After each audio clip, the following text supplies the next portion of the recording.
नमस्कार।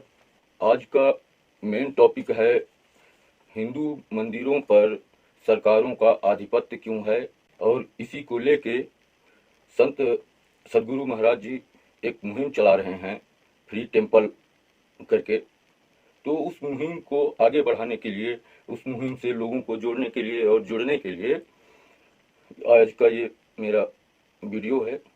आप सब देखिए।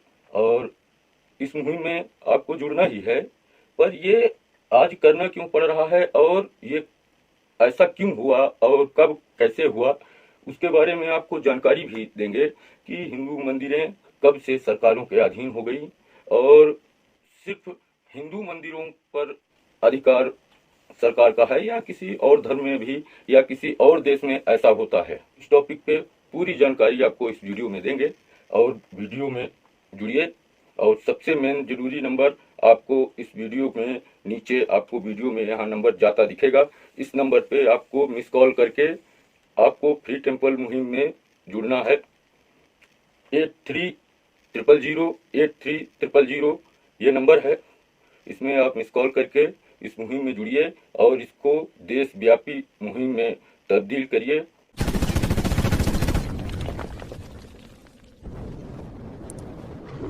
सालों से हिंदुस्तान गुलाम था, कभी मुगलों का तो कभी अंग्रेजों का।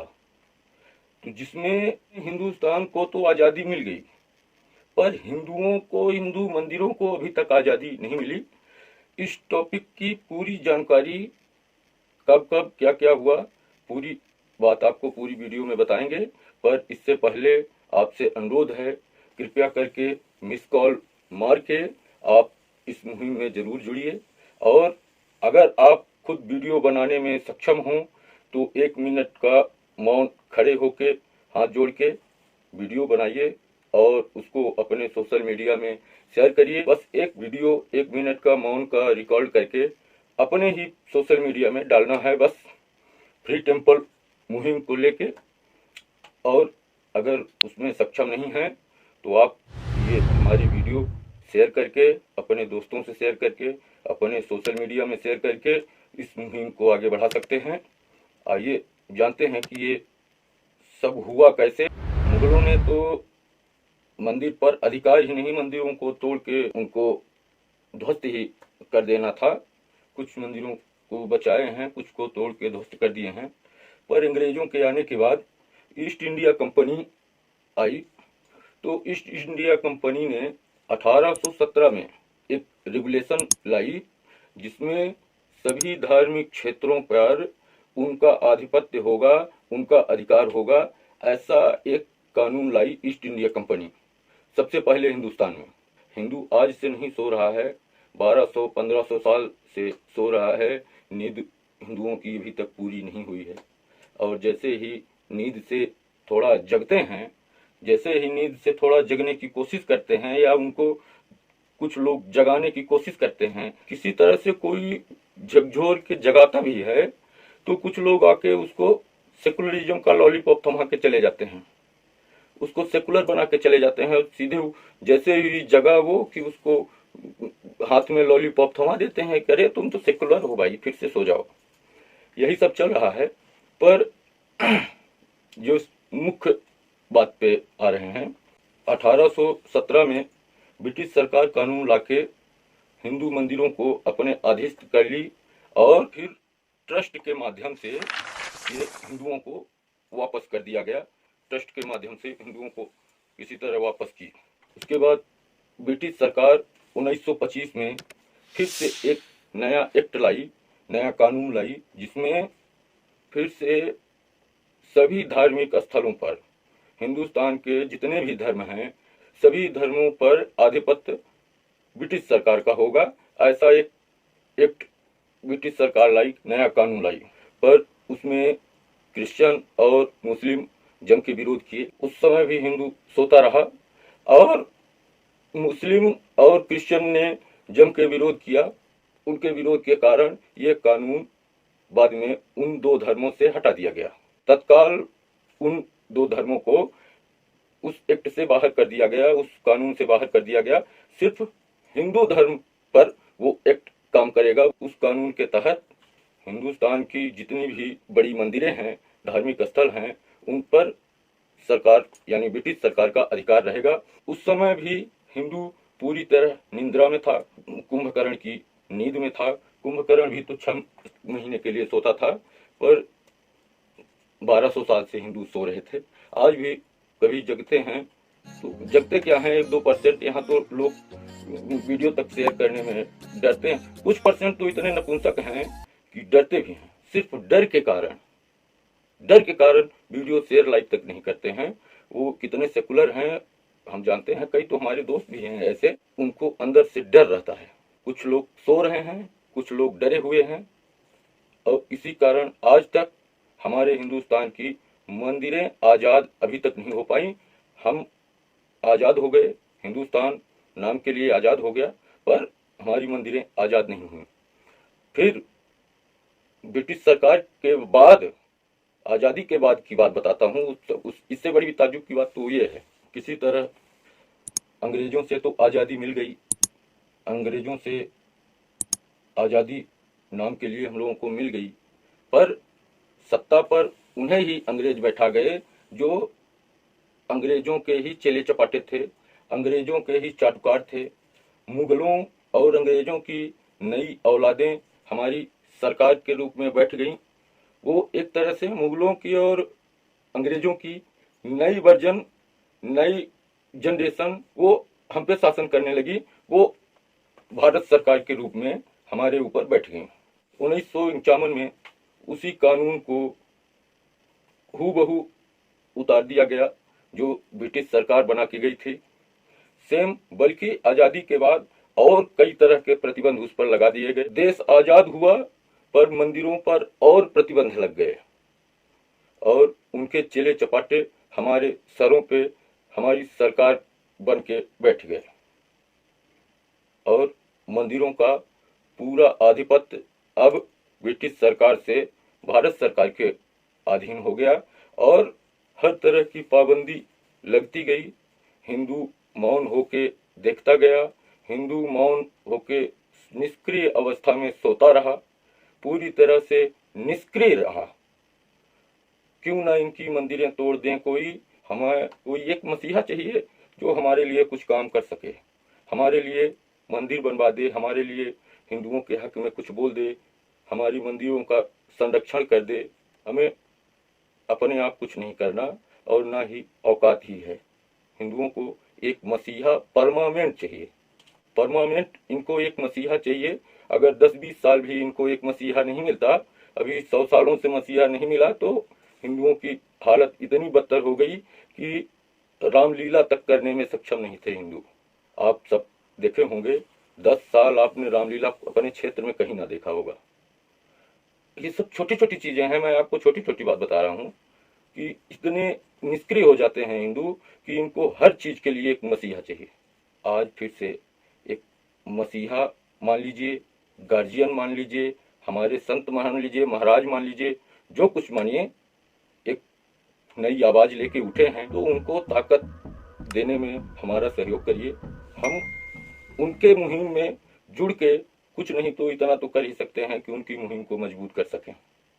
इकलौता ऐसा देश है, इकलौता ऐसा धर्म है जिसमें सरकारों का हस्तक्षेप है, नहीं तो ये हिंदुस्तान धर्मनिरपेक्ष देश है, कहने को सेकुलर देश है। सेकुलरिज्म का भी कितने अच्छे से ये लोग यूज करते हैं, वामपंथी। और ये हमारे यहाँ एक गैंग हो तो बताएं, हजारों गैंग हैं, तो नाम लेने में भी, इनके बारे में बोलने में भी बहुत बुरा लगता है। और उनका क्या दोष दें? जब आप नपुंसक होकर सो रहे हैं, एकदम निष्क्रिय अवस्था में हैं, तो उनको क्या दोष दिया जाए? उसमें हम अपना दोष मानते हैं कि हम खुद अपने हक के बारे में नहीं मांग रहे, हम अपना हक खुद नहीं लड़ रहे, हम मसीहा के इंतजार में हैं, तो किसी और को क्या दोष दें? जिनको जो काम करना है वो कर ही रहे हैं। हर तरह से हिंदुओं को खोखला किया जा रहा है, पर उनमें किसी और की गलती कैसे माने, कैसे बोलें कि किसी और की गलती है? उसमें जब हम खुद ऐसे हैं, हम खुद अपने आप को या अपने लोगों को नहीं अपना पा रहे हैं, अपने ही लोगों से भेदभाव कर रहे हैं, उनको सही राह नहीं बता रहे हैं, उनका सहयोग नहीं कर रहे हैं, जो कोई हमारे बारे में बोलता है उनका सहयोग तक नहीं कर पा रहे हैं, तो किसी और का क्या दोष दें? और किसी को दोष देने से कोई मतलब निकलेगा नहीं। जब आप खुद अपने बारे में तो कुछ कर सकते हैं, आप ना करिए अपने पूरे धर्म के बारे में, कम से कम अपना धर्म तो पालन कर सकते हैं, अपने धर्म का तो पालन कर सकते हैं। नहीं कर पा रहे, इसी कारण जिन लोगों को हमारे ऊपर साजिश करनी है वो कर रहे हैं, उनको किसी तरह का दोष नहीं दिया जा सकता। धर्मनिरपेक्ष देश में सिर्फ हिंदू मंदिरों पर सरकारों का आधिपत्य है, और ये आज से नहीं, ब्रिटिश शासन से और उसके पहले ईस्ट इंडिया कंपनी से चला आ रहा है। सभी धर्मों ने, खासतौर से क्रिश्चियन और मुसलमानों ने जम के विरोध किया। इनके चर्चों में, इनके मदरसों में कोई एक आदमी उंगली तक नहीं उठा सकता। सरकार इनको सिर्फ अनुदान दे सकती है, सब्सिडी दे सकती है, इनसे कुछ ले नहीं सकती कभी। धर्मनिरपेक्ष देश में हर धर्म को अपने धार्मिक अनुष्ठान करने, अपने धार्मिक क्षेत्र का विकास करने, अपने धार्मिक कार्य को अपनी तरह से करने की आजादी है। धर्मनिरपेक्ष देश में अपना धर्म वो जिस तरह से चाहे वो उस तरह से अपने धर्म का पालन कर सकता है। उस पर किसी भी तरह का सरकार का हस्तक्षेप नहीं हो सकता और ना ही किसी तरह का आधिपत्य हो सकता है। पर हिंदू के साथ हो सकता है और हो नहीं सकता, ताज्जुब की बात है कि हो रहा है, और सालों से हो रहा है, सालों से। पर कोई ना बोलने वाला है, ना कुछ करने वाला। सेकुलरिज्म का इतना बड़ा बुखार किसी देश को या किसी दुनिया में किसी को नहीं लगा है। ये बुखार सिर्फ हिंदुओं में और हिंदुस्तान बस को है। हिंदू अपने मंदिरों में दान देते हैं अपने धर्म के लिए, अपने धार्मिक कार्यों के लिए। मंदिर को टैक्स नहीं दे रहे हैं। सरकार का सिस्टम अलग होना चाहिए और मंदिरों का अलग होना चाहिए, और धार्मिक कार्यों का सरकार से लेना देना नहीं होना चाहिए। अंग्रेजों ने किया, फिर अंग्रेजों के चेले चपाटों ने अब तक किया, वो तो ठीक है। पर अब तो 5-6 साल से वास्तव में हिंदुस्तान आज़ाद हो चुका है, तो मंदिरों को भी आज़ाद कर देना चाहिए, धार्मिक क्षेत्रों को उनके हवाले कर देना चाहिए। वो अपने हिसाब से उसको मैनेज करें, बल्कि एनजीओ या ट्रस्ट के माध्यम से उसको उस तरह से मैनेज करना चाहिए। मंदिरों के पैसे से गुरुद्वारे जैसी संस्थाएं चलनी चाहिए। मंदिर में आदमी काहे के लिए दान करता है? अपने धर्म के लिए। तो उस पैसे का इस्तेमाल हिंदू धर्म में ही होना चाहिए कि उसमें हर धर्म का भंडारा होगा। भारत सरकार इतना टैक्स पाती है तो भारत सरकार अपने टैक्स से दे हज सब्सिडी। उससे तो नहीं रोक रहा हिंदू कि भैया हम टैक्स का पैसा से सब्सिडी काहे दे रहे हो, पर सिर्फ टैक्स के पैसे से दो।